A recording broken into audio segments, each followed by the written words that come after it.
Hello everyone, आज मी तुमच्यासाठी मस्त अशी मुगापासूनची म्हणजे भिजवलेल्या मुगापासूनची इडलीची रेसिपी घेऊन आलेली आहे।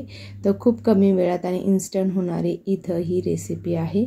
आपल्याला इथे अजिबात तांदूळ किंवा डाळ भिजवायची आवश्यकता नाही पडणार। तर इथे आपण आज बनवणार आहोत मूग, पोहे आणि रव्यापासूनची इडली। तर इथे मी सुरुवातीला 1 वाटी रवा घेतलेला आहे, त्याचबरोबर 1 छोटी वाटी पोहे घेतलेले आहेत। तर आपली पहिली स्टेप ही असणार आहे की आपल्याला पोहे आणि रवा एकत्र भिजून ठेवायचे आहेत।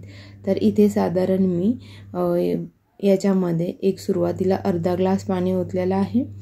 त्यानंतर राहिलेलं पाणी आपण त्यात परत मिक्स करणार आहोत। तर आता आपल्याला हे थोड्या वेळासाठी भिजत ठेवायचं आहे। पहिल्यांदा ह्या दोघांना छान असं मिक्स करून एकजीव करून घ्या आणि चमच्याच्या साहाय्याने तुम्ही पोहे जे आहेत त्याच्यामध्ये स्मॅश करू शकता। अशा पद्धतीने बघू शकता। तर आता आपण हे 5 ते 10 मिनिटं साईडला ठेवूया। आणि आता आपल्याला काय करायचे, जे कच्चे मूग आहेत आपले भिजवलेले, तर ते आपल्याला मिक्सरला पहिल्यांदा बारीक करून घ्यायचे आहेत।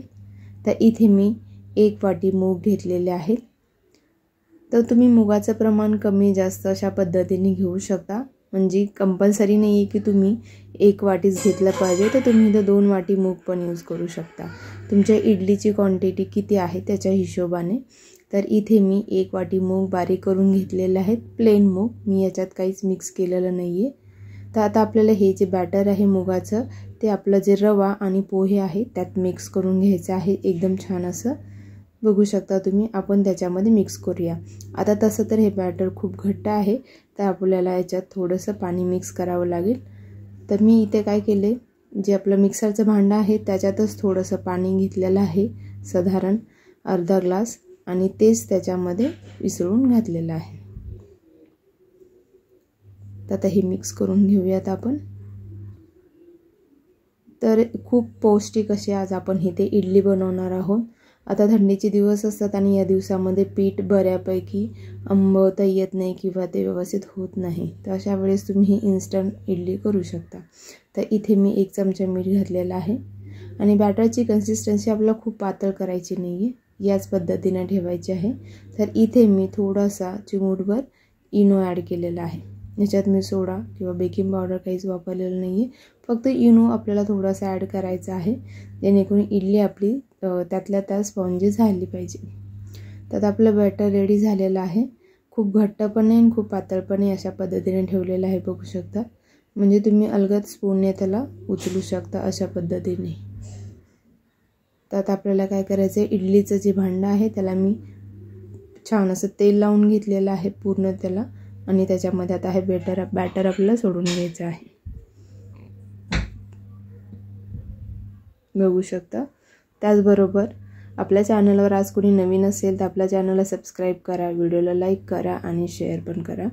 तर आता आपण हे छान असं स्टीम होण्यासाठी ठेवून देऊयात। तर साधारण 15 मिनिटं लागतील आपल्याला ह्या इडल्या होण्यासाठी। तर तोपर्यंत आपण यासोबत छान अशी चटणी बनवणार आहोत। तर चटणी खूप सिंपल पद्धतीने बनवणार आहोत। तर इथे मी शेंगदाणे घेतलेले आहे, थोडेसे भाजलेली डाळ आहे, थोडंसंच खोबरं आहे, मिरची, अद्रक आणि कढीपत्ता घेतलेला आहे, कोथिंबीर हे ॲड करू शकता। तर खूप छान अशी ही चटणी तयार होते, एकदम आपल्याला जे बाहेर मिळते तशा पद्धतीने, खायला खूप चविष्ट लागते। आणि वरून मी मोहरी आणि कढीपत्त्याचा छान असा तडका दिलेला आहे, बघू शकता। आणि मीठ आपल्याला चवीनुसार ह्याच्यात मिक्स करायचं आहे। खूप सिंपल पद्धतीची ही चटणी आहे, बघू शकता। आपल्या इडल्या खूप छान अशा रेडी झालेल्या आहेत, एकदम टम्म अशा फुगलेल्या आहेत, बघू शकता तुम्ही। आणि गरम गरमच ह्याच्यामध्ये मी त्याला काढून घेतलेला आहे, बघू शकता। एकदम लहान मुलांसाठी किंवा इवन आपण घरात सगळ्यांनाच तुम्ही नाश्त्यामध्ये असे पदार्थ बनवू शकता। मुगापासूनचे म्हणजे मुगाच्या डाळीचे, मटकीच्या डाळीचे असे तुम्ही इडली मिक्स करून बनवू शकता। खायलाही खूप छान आणि हेल्दी आपला ब्रेकफास्ट होऊन जातो।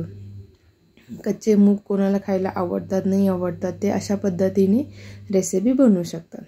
तर खूप छान आणि स्पॉन्जी अशा आपल्या इथे इडल्या तयार झालेल्या आहेत, आणि त्यासोबत छान अशी शेंगदाणे आणि खोबऱ्याची चटणी, बघू शकता। तर रेसिपी कशी वाटली कमेंट करून नक्की सांगा गाईज, बघू शकता। खूप छान अशा आपल्या इडल्या तयार झालेल्या आहेत। एकदम छान अशा शिजलेला पण आहेत. Thank you guys.